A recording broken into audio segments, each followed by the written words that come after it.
Today, the city of Charlottesville celebrated the life and legacy of a woman who many say has become an inspiration in light of the violence in Charlottesville. 32-year-old Heather Heyer was killed Saturday when a man drove his car into a crowd of counter-protesters in the city's downtown mall area. 19 other people were injured in that attack. Family, friends, community members, political leaders all flocked to Paramount Theater today to talk about the memory that Heather left behind. Many who knew her say that she wanted to make the world a better place. WSLS 10's Irisha Jones was at the memorial today for the emotional event. She's live right now to tell us in Charlottesville how people are remembering the youngest victim of this weekend's tragedy.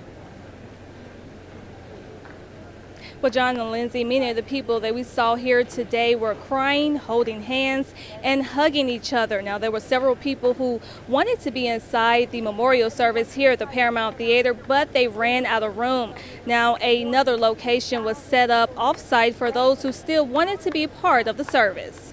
Inside the Paramount Theater, it was standing room only, and it was all for Heather Heyer. The 32-year-old was killed when a car driven by a man from Ohio plowed into the crowd during a white nationalist protest. Her mother during the service says she died fighting for justice for all. They tried to kill my child to shut her up. Well, guess what? You just magnified her. Many people at the service were family, friends, and co-workers who wanted to carry on her legacy of defending the rights of others.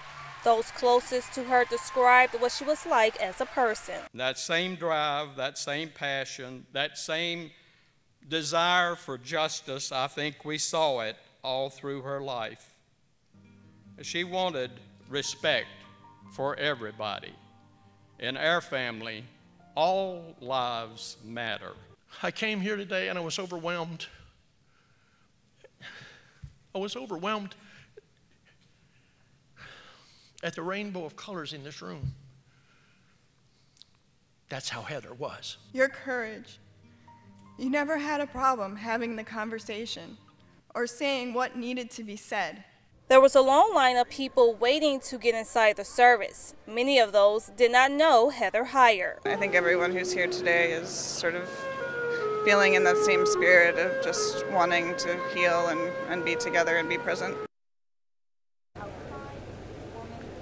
Now, those here at the service today were encouraged to wear purple, which was Heather's favorite color. Live in Charlottesville, Irisha Jones, WSLS 10.